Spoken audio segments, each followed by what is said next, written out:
Hello everybody, we're back playing the Janktastic 4. Our opponent is ZDO1.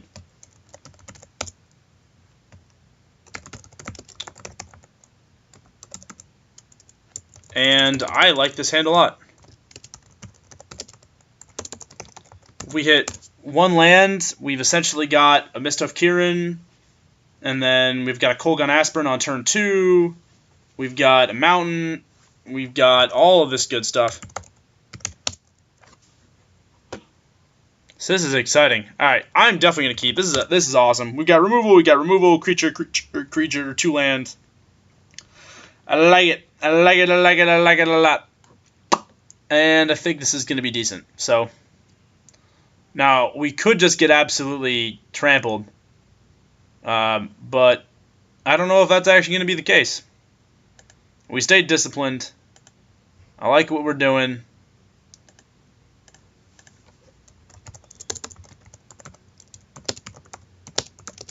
Samesies. Alright, we're going to throw out this mountain on the off chance that our opponent plays a 1-1 that we actually want to kill, which I could see being the case if he runs out of Shambling Goblin. I'm more than okay with killing it with a Wild Slash, thus making way for our Kolgon Aspirant to trade with 3/3s, or with Summit Prowlers. How cool is that? She can trade with Summit Prowler on the attack. I respect it. I respect it. So far, so good. Alright. I also really respect the lightning axes. Oh, so there's another person in white in our draft, so that's interesting. This might be where all of our good white cards went, in pack 1. But that's okay. Red, as always, was deep enough for us to get a nice easy win. Not an easy win, but an easy good draft, I should say. And it wasn't even that easy now that I think about it. We actually had to stay pretty much on target. Are you kidding? Is this the mirror match? Are we playing the mirror match? Or maybe he's like 3 colors.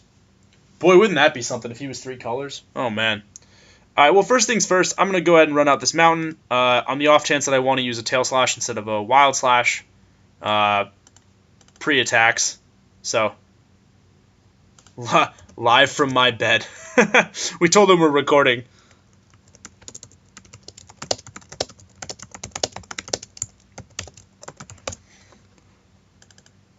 And then, of course, we're going to go ahead and run out a face-down guy. Our Kirin is going to be very good because this means that we can essentially unmorph Kirin and then wild slash a morph if he plays one. Which I think is what we're going to do if he plays a morph. I really just want to put my opponent on blocks as quickly as possible. And this seems to be a good way to do it. So, if it has 2 toughness, it's gonna die. That's definitely gonna die. Although it might just be able. So I can play this. Oh, you know what? That's a lot better. I'm gonna go ahead and just dash my heel cutter in.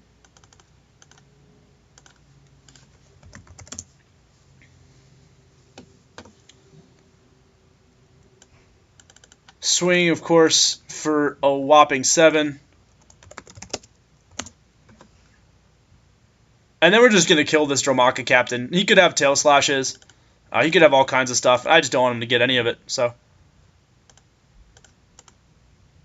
we'll just kill that. And that way we've got at least like a couple more easy attacks, essentially. Because if he play, he'll have to play 2 smaller creatures then to stay away from heel cutter range. And if he doesn't, if he just plays 1 creature, then we've got him essentially. Even if or better yet, if he plays so he is 3 colors then. So this isn't the mirror matchup. He's playing Bear. Better yet, if it has 3 toughness and I rip a land, I can unmorph Mist of Kirin, then tail slash it, and then swing 5, and then he's just super dead. Well, Palace Familiar is definitely not something that I want my opponent to have necessarily. But again, if I draw a land, instead I just draw a heel cutter. So what's going to happen here is I'm actually going to swing for 4.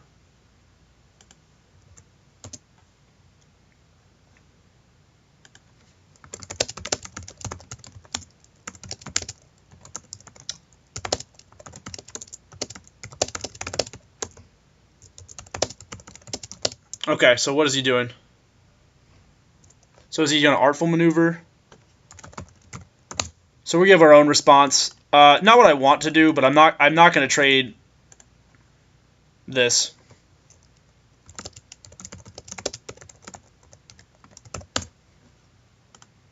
We're going to kill it with the Tail Slash. I don't want to lose my attacker. I'm not going to lose my attacker, and I would like his Center Soul to just bounce off.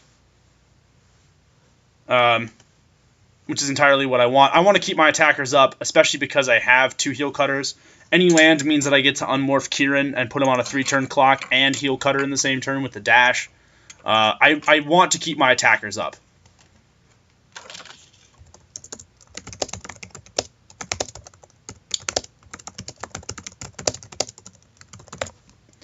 Center Soul also would rebound and fizzle here, which he hasn't done, which is understandable. Alright, so now we get to dash Heal Cutter here. This is the more aggressive of the plays. You kind of have to. It's not like a May. Oh, I guess you... Oh.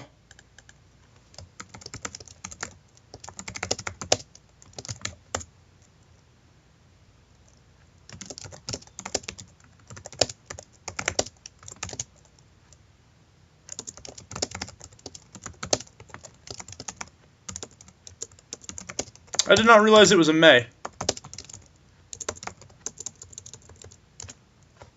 Alright, so he's got himself an Updraft Elemental. Reminds me of that joke of like, what's up, dog? Not much. What's up with you, dog? I'm going to go ahead and actually run in the Goblin Heal Cutter here. I'm not going to go put him on in my attacks. He's shown us 1 Center Soul. I don't want to run into another Center Soul. At least not before I can kill him. And we know that I have a Heal Cutter in play. What he doesn't realize is that this Heal Cutter is like we have a second Heal Cutter. Just to dash that in to do with what we may. Alright, so he's got a 2-drop, which is certainly fine. I might actually just make the 2-drop not be able to block. Oh yeah. Okay, so he's tapped out. That's perfect. Because this means that Lotus Pass Jin and Herald of Dromaka are not actually going to be able to attack. Or not going to be able to block, which is very exciting.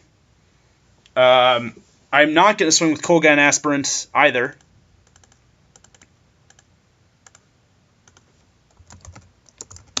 I'm going to keep my creature count up.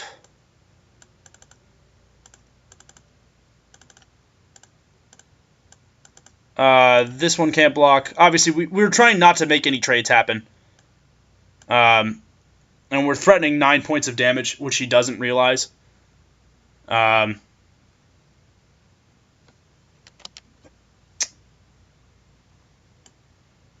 maybe he'll block the Morph. Maybe he won't block the Morph. Alright, so there's our response to blocks. I'm going to put a counter on the Kieran. And we're going to put him to 3. Just going to be a useful thing to do. And now we're putting him on his top decks. Because this means that I can stop both flyers from blocking and then just get in with Misthoof Kieran. This also means that I can sort of close things out with Kolgan Aspirant if I absolutely need to. The Center Soul that he's shown us... Alright, so he just scoops. Okay. So we had a really good starting hand there. And this is why I took the second Heal Cutter. In my head I could see our deck stalling out and then needing a way to punch through damage. He didn't show us enough to make me feel comfortable in sideboarding, although I suspect that maybe collateral damage is going to be good. Like he'll go Center Soul and then as a response to something that I've done. This hand is fine. We have removal, we have 2 creatures, we have 4 lands. It's a little bit of a rough keep. It's better on the draw.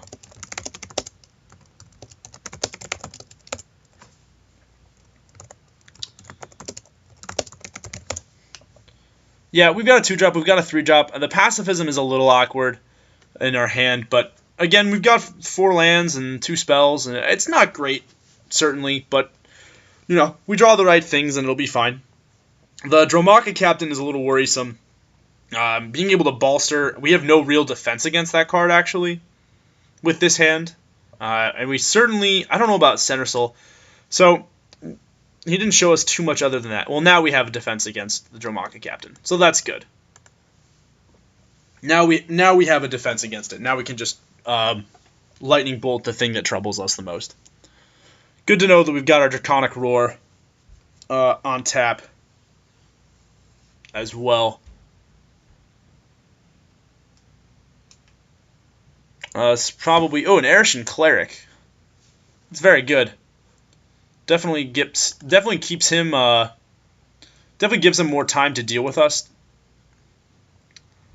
I am going to be completely fine here just running out my Kolgan Aspirant. And the reason I'm okay with this is Kolgan Aspirant trains as readily with Arishan Cleric as anything else does. Kolgan Aspirant also forces trade against the Dromaka Captain on the block. It also actually beats the Palace Familiar on the block, forces our opponent to waste a combat trick. And also, I can dash in Mardu Scout if I feel like a big swing is a necessity next turn. So, you know, a lot of considerations going in with the Kolgan Aspirant there.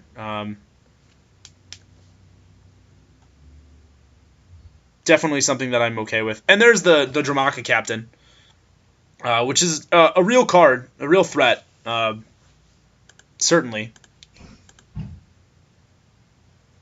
The pacifism makes it a little bit better. I don't think I might not even play pacifism yet, though, until I get a chance to get until I get his Center Soul out of play. But I'm going to offer trade with the Arishan Cleric here. I think that's certainly fine. Yep. Trade's good. I mean, I'm not going to be able to get around this blocker anyway. Kolgan Aspirant isn't like the end-all be-all of my plan at this point. The more blockers I can clear off the board is fine.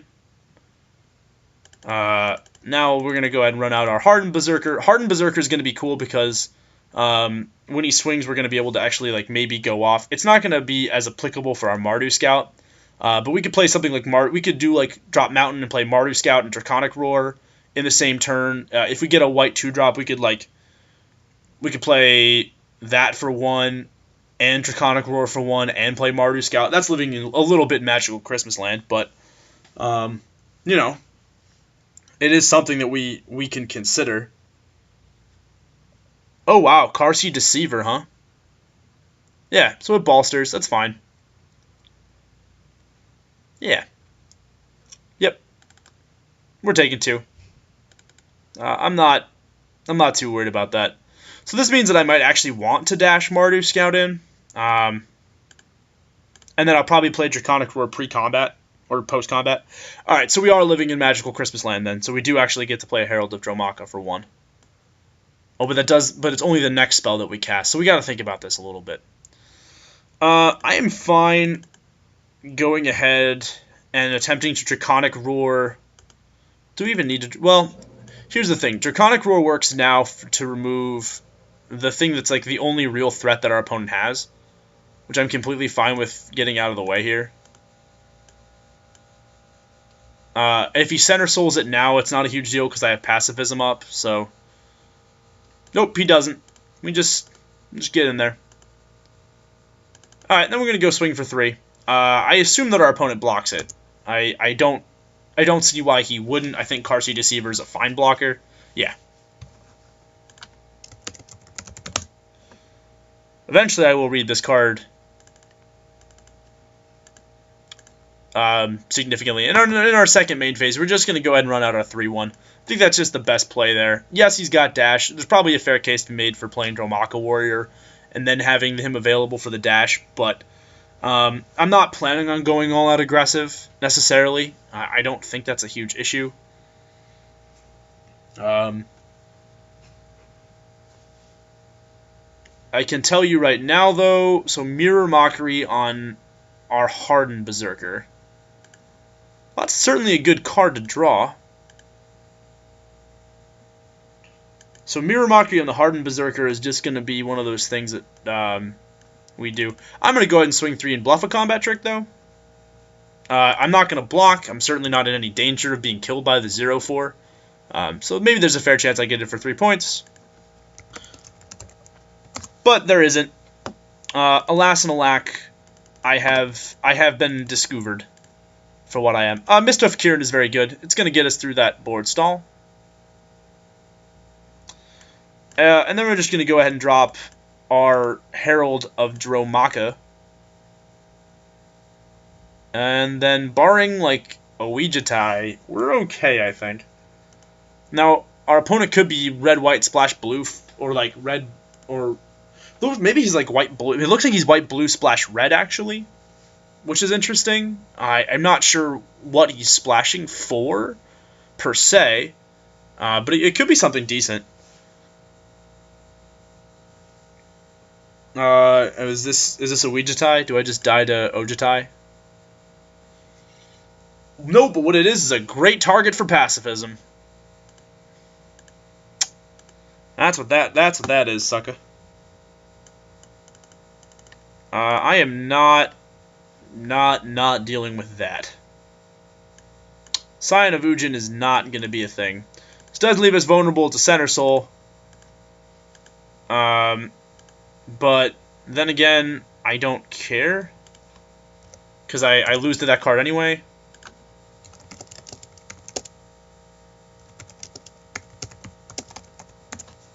So our opponent should be going to 19.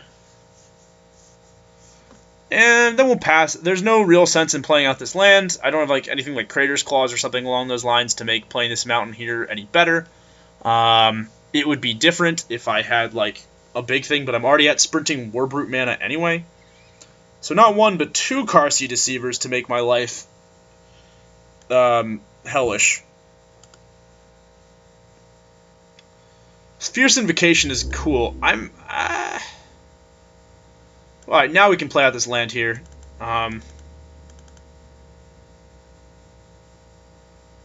Yeah, I think we just swing for 7 again. Now, he could play Center Soul and blow us out.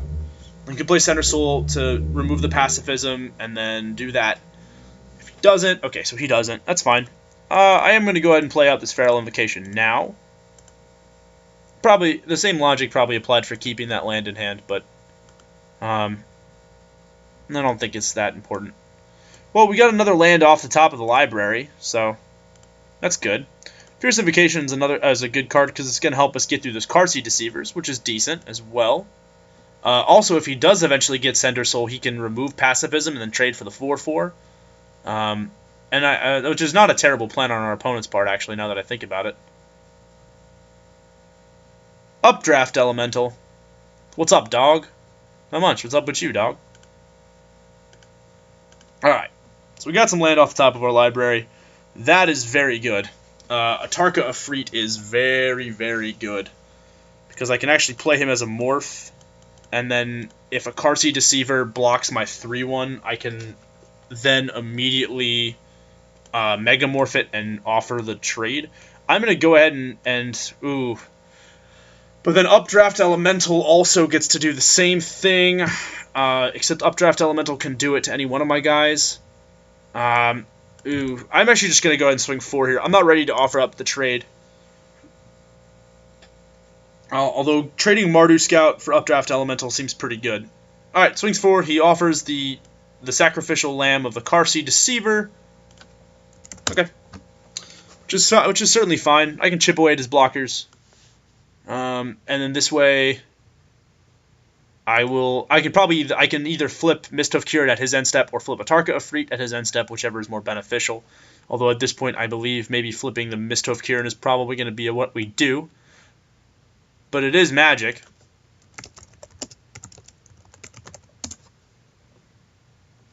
Did he leave? I think our opponent just left. Well, that sucks. Let's see what we would have drawn. Alright, so now I'm going to walk us through the next couple steps of this game. I know our opponent left and thus conceded, but even so, I want to play it out. I want you guys to get a little bit more benefit. from what you're watching this for. So what we would do here, we would have flipped Mist of Kirin at his end step, of course, putting a +1/+1 counter on our guy. And then we would have proceeded to swing with both Kirin, and then with Mountain, and with our Megamorph, and with this guy, and then just for good measure for Herald of Dromaka, leaving, of course, one card in hand, which our opponent does not know is a Plains, which is certainly fine. So what's going to happen then, of course, I'm assuming, is that the Karsi Deceiver jumps in front of the 4/4, the Updraft Elemental drops in front of the 3/2, or most likely the 3/1, actually, now that I'm thinking about it. So that'll play out like this. Our opponent probably takes 5 points of damage, or so he thinks, because we would unmorph the Atarka Afreet, and then assuming no tricks at hand, we would ping the Updraft Elemental for the remaining point of damage, and then actually get in for 11 points. And then beyond that point, it's just a little bit redundant as to who gets to win. And of course, our buddy the Trash Compactor joining us for the final stages of this game. Folks, it's been an exciting one, and I certainly do enjoy it. I am Kyle Ott for Draftradio. Hopefully you had an enjoyable time. I know I certainly did. Thank you, of course, to our opponent ZD001 for joining us. Don't forget to like, comment, and subscribe. You never have to do it in that order, but we really do appreciate when you do it. I know there's a ton of places that you can go for your Magic-based content, but I'm glad that you come to us. So until next time, I am Kyle Ott for Draftradio, signing off. Have a great one.